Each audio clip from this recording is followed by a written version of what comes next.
தமிழக மக்கள் அனைவருக்கும் வணக்கம். ராகுல் காந்தி அவர்கள் கடந்த நாடாளுமன்ற தேர்தலுக்கு முன்பாக இந்தியா முழுவதும் ஒரு யாத்திரை சென்றார். கன்னியாகுமரி டு காஷ்மீர் அப்படின்னு சொல்லி ஒரு மிகப்பெரிய யாத்திரை மேற்கொண்டார். அந்த யாத்திரை அவருக்கு பலன் கொடுத்தது.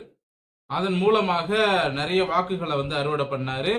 இதற்கு முன்னால 2019 தேர்தலை காட்டிலும் இந்த 2024ஆம் ஆண்டு நாடாளுமன்ற தேர்தலில் காங்கிரஸ் கட்சியானது கூடுதல் வாக்குகளை பெற்றது, கூடுதல் தொகுதிகளையும் பெற்றது. காங்கிரஸ் ஜெயிச்சிடும் அப்படின்லாம் நிறைய பேர் சொல்லிட்டு இருந்தாங்க. ஆனா அது சாத்தியம் இல்லாமல் போய்விட்டது. இப்போ காங்கிரஸ் நாடாளுமன்ற தேர்தலில் தோல்வியுற்றாலும் மோடிக்கு சரியான அடி, மோடிக்கு பலத்த அடி அப்படின்னு சொல்லி பயங்கரமா பிரச்சாரம் எல்லாம் பண்ணிட்டு இருந்தாங்க. இந்த டைம்ல அதாவது 2024ஆம் ஆண்டு நாடாளுமன்ற தேர்தல் முடிந்து ரிசல்ட் வந்ததற்கு பிறகு காங்கிரஸ் நிறைய இடங்கள்ல கைப்பற்றி இருக்கு, போராடி தோத்து இருக்கு அப்படிங்கிற மாதிரி ஒரு ரிவ்யூ வந்துச்சு. சரிங்களா? அது அப்பொழுது காங்கிரஸ் என்ன பேசினாங்க அப்படின்னா, மோடிக்கு பலத்த அடிய மக்கள் கொடுத்துட்டாங்க அப்படின்னு சாதாரணமா பேசி முடிச்சிட்டாங்க. அந்த நேரத்தில் அவர்கள் இவிஎம் மிஷினை குறை சொல்லல. ஏன்னா காங்கிரஸ் போராடி தோற்றது அப்படின்னு சில அரசியல் விமர்சகர்கள்லாம் சொல்லிட்டாங்க இல்லையா, அது அவர்களுக்கு ஒரு ஆறுதலை கொடுத்தது.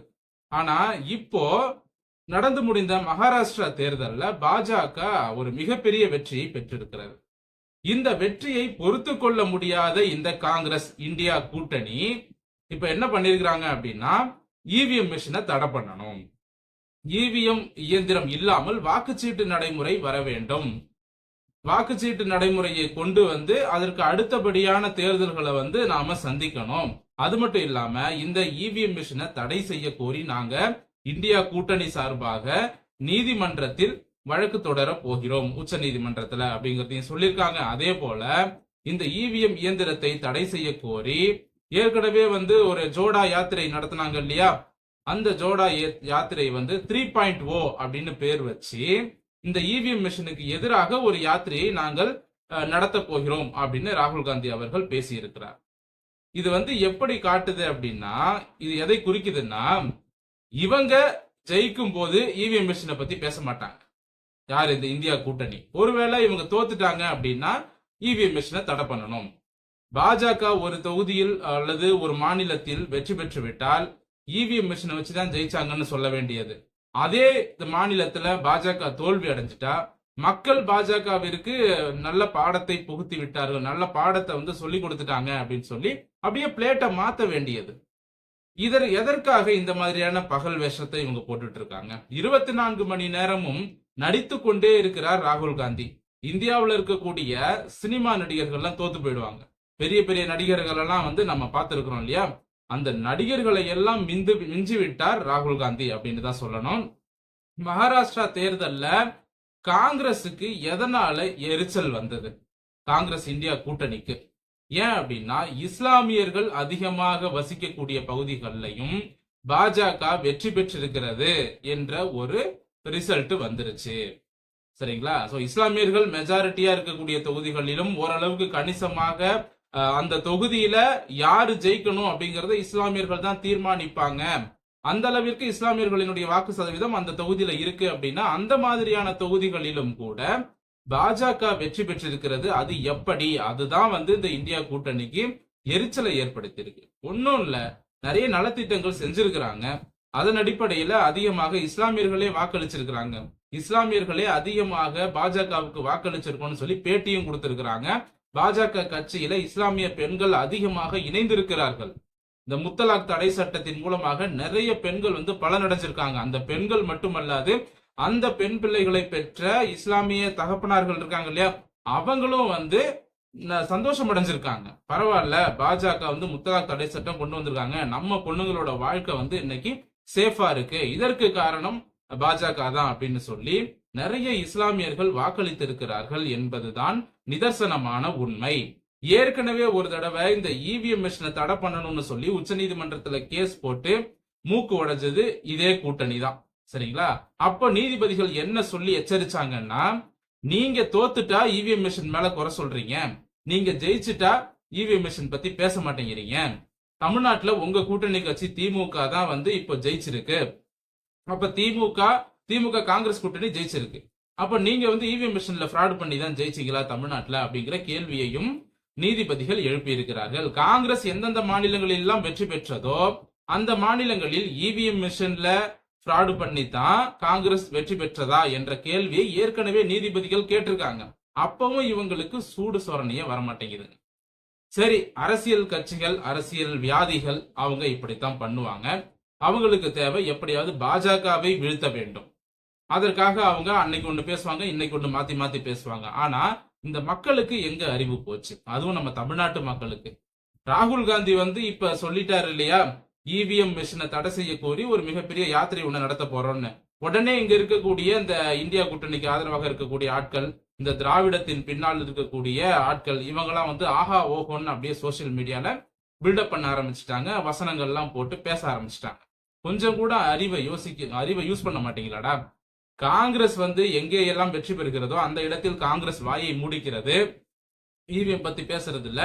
எங்கெல்லாம் இவங்க தோத்துடுறாங்களோ, எப்பெல்லாம் தோத்துடுறாங்களோ அப்பெல்லாம் இவிஎம் மிஷினை தடை பண்ணு, இவிஎம் வச்சுதான் பிஜேபி ஜெயிச்சது அப்படின்றாங்களே. இதை எவனாவது யோசிக்கிறானா? காங்கிரஸ் கட்சிக்காரனோ, திமுக கட்சிக்காரனோ, அல்லது பாஜகவுக்கு எதிராக இருக்கக்கூடிய எவனாவது இதை யோசிக்கிறானா? இதை யோசிக்கிற மாதிரி இருந்தா அவன் இந்த இந்தியா கூட்டணிக்கு ஓட்டே போட மாட்டான். சரிங்களா? இப்போ நம்ம அடுத்த பாயிண்ட்டுக்கு வருவோம். இந்த இவிஎம் மிஷினை தடை பண்ண சொல்லி தொடர்ச்சியா மாறி மாறி பேச வேண்டியது. சரிங்களா? அதற்கு அடுத்தபடியாக உள்நாட்டு நிறுவனங்களுக்கு எதிராக ஒரு போர்க்கொடி, இப்படியும் பாஜகவுக்கு எதிராக ஒரு அரசியலை பண்ணலாம்.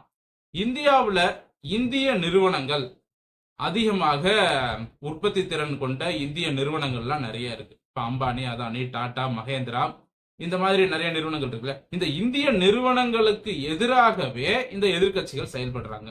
எனக்கு ரொம்ப நாளாவே டவுட், இந்த எதிர்கட்சிகள், இந்த திராவிட மாடலுக்கு ஆதரவா இருக்கக்கூடியவங்க, காங்கிரஸ், கம்யூனிஸ்ட், இவங்கெல்லாம் இந்தியாவுல எத்தனையோ நிறுவனங்கள் இருக்காங்க.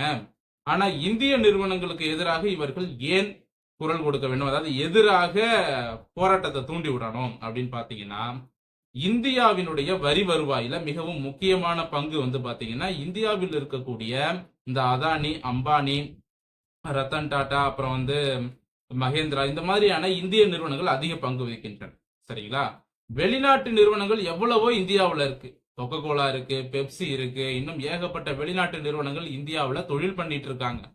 சரிங்களா? சைனாவை சேர்ந்த நிறுவனங்கள் கூட இந்தியாவுல தொழில் பண்றாங்க. ஆனா இந்த வெளிநாடுகளை சேர்ந்த நிறுவனங்களுக்கு எதிராக ஒருபோதும் இவர்கள் போராடினதே கிடையாது. சவுத் கொரியாவோட சாம்சங்க்கு எதிராக இவனுங்க போராடி இருக்கானுங்க. அது ஏன் அப்படின்னா, சவுத் கொரியா நார்த் கொரியாவுக்கு அகேன்ஸ்டா இருக்கு. சரிங்களா? சைனாவுக்கு அகேன்ஸ்டா சவுத் கொரியா இருக்கு. அதனால இந்த கம்யூனிஸ்ட் கட்சிக்காரனுங்க சவுத் கொரியாவோட இந்த சாம்சங் கம்பெனியை காலி பண்ணணும் அப்படின்னு ஒரு திட்டம் போட்டு செயல்பட்டானுங்க. அதே மாதிரிதான் பாக்ஸ்கான்லயும் பிரச்சனையை உருவாக்குனானுங்க. இப்போ இங்க இருக்கக்கூடிய இந்த எதிர்கட்சிகள்ங்கிற போர்வையில இருக்கிறவங்க ஒன்னு இந்தியாவோட இறையாண்மைக்கு எதிராகவே, ராணுவத்துக்கு எதிராகவே பேச வேண்டியது, ராணுவத்துக்கு எதிராகவே செயல்பட வேண்டியது.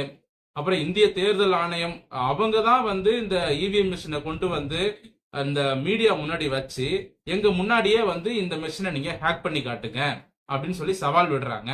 உண்மையிலே இந்த இவிஎம் மிஷினை ஹேக் பண்ண முடியும் அப்படின்னா இந்த எதிர்கட்சிகள் போயிட்டு அதை ஹேக் பண்ணி காட்டுங்க. இந்த இவிஎம் மிஷின் என்பது ஒரு கால்குலேட்டர் சிஸ்டம், பெரிய கால்குலேட்டர், அவ்வளவுதான். இப்ப கால்குலேட்டர்ல போயிட்டு 2 கூட்டல் 2ன்னு போட்டா 4 தான் வரும். சரிங்களா? 2 கூட்டல் 2ன்னு போட்டா 6 வராது. கால்குலேட்டரை யாராலையும் ஹேக் பண்ண முடியாது. அந்த கால்குலேட்டர் எப்படி செயல்படுமோ அப்படித்தான் இந்த இவிஎம் மிஷினும் செயல்படும். முடிஞ்சா இதை ஹேக் பண்ணி காட்டுங்கன்னு ஓபன் சேலஞ்ச் விடுறாங்க தேர்தல் ஆணையம். அந்த சேலஞ்சை ஏத்துக்கிட்டு எவனாவது ஒருத்தன் மீடியா முன்னாடி அந்த இவிஎம் மிஷினை ஹேக் பண்ணி காட்டட்டும், அதற்கு பிறகு நாம இதை தடை செய்யறத பத்தி யோசிப்போம். சரிங்களா? இப்படித்தான் நீதிபதிகளும் சொல்லி இருக்கிறாங்க. சரிங்களா? தேர்தல் ஆணையம் சவாலே விடுது. ஆனா இந்த எதிர்கட்சிக்காரன் அதை பத்தி அவனும் பேச மாட்டான். அதெல்லாம் கிடையாதுங்க. மோடி ஜெயிச்சிட்டாரா அப்படின்னா இவிஎம் மிஷின்ல ஃப்ராட் பண்ணிட்டாருன்னு அர்த்தம். மோடி மோடியோட கட்சி பல இடங்கள்ல தோத்துருச்சா, அப்ப இவங்க இவங்களுக்கு மக்கள் பதிலடி கொடுத்துட்டாங்கன்னு அர்த்தம். இப்படித்தான் நாங்க உருட்டுவோம்னு சொல்லி தொடர்ந்து இந்த இந்திய மக்களை ஒரு பிரெயின் வாஷ் பண்ணிக்கிட்டே இருக்கிறாங்க. ஆனா இன்னமும் இந்த மக்கள் திருந்தின பாடே கிடையாது. அதுவும் தமிழ்நாட்டு மக்கள் சொல்லவே தேவையில்லை. தமிழ்நாட்டு மக்கள் இந்த திமுக, காங்கிரஸ், கம்யூனிஸ்ட் இவனுங்க என்ன சொல்றாங்களோ அதுதான் வேத வாக்குங்கிற மாதிரி நிறைய முட்டாள்கள் இன்னமும் பேசிக்கிட்டு இருக்காங்க. இன்னமும் நிறைய கூட்டம் சன் டிவி பார்த்துக்கிட்டு சன் டிவில வர்ற செய்தி தான் உண்மை, சன் டிவில சொல்லக்கூடிய செய்திகள் தான் உண்மை அப்படின்னு சொல்லி இன்னமும் நம்பிட்டு இருக்காங்க. இன்னமும் நைட் 8 மணி ஆச்சுன்னா சன் டிவில நியூஸ் பாக்குறவன் நிறைய பேர் இருக்கான். அவனுக்கு சன் டிவியை தவிர வேற சேனலே தெரியாது. எத்தனையோ சேனல்கள் வந்துருச்சு, இன்னைக்கு டெக்னாலஜி வந்துருச்சு, இன்னொரு பக்கம் யூடியூப் வந்துருச்சு, இன்னும் நிறைய சோசியல் மீடியா வந்துருச்சு. ஆனா இன்னமும் நைட் 8 மணிக்கு சன் டிவில நியூஸை பார்த்துட்டு அதுல சொல்றதுதான் உண்மைன்னு நம்பிக்கிட்டு திண்ணில உட்காந்து புலம்பிக்கிட்டு இருக்கக்கூடிய கூட்டம் இன்னமும் தமிழ்நாட்டில் இருக்கிறது. இந்த மாதிரியான கூட்டங்கள் இருக்கிற வரைக்கும் தமிழ்நாட்டுல மாற்றம் என்பது நிகழாது. வரக்கூடிய இளைய தலைமுறையாவது நாம கொஞ்சம் மாத்தணும். சரிங்களா? சிந்திச்சு செயல்படுறதுக்கு சொல்லி கொடுக்கணும். ஒருத்தன் ஒரு கட்சிக்காரன் இவிஎம் மிஷினை பத்தி சொல்றான், பொய் சொல்றான் அப்படின்னா அது உண்மையா என்ன அப்படிங்கறத அலசி ஆராய்ஞ்சிட்டு அப்புறம் தான் பேசணும். சரிங்களா? ஏன்டா இந்திய நிறுவனங்களுக்கு எதிராக மட்டும்தான் இவனுங்க போராடுறானுங்க, வெளிநாட்டு நிறுவனங்களுக்கு எதிராக இவனுங்க போராடுறதே கிடையாதே அப்படின்னு அதையும் நாம யோசிக்கணும் இன்றைய தலைமுறை. சரிங்களா? இந்த பதிவுத்துடன் முடிவடைகிறது. இந்த பதிவு பற்றிய உங்களுடைய கருத்துக்களை கமெண்ட் செக்ஷன்ல தாராளமா பதிவு செய்யலாம். மீண்டும் அடுத்த நல்ல பதிவோடு உங்களை சந்திக்கிறேன். நன்றி, வணக்கம்.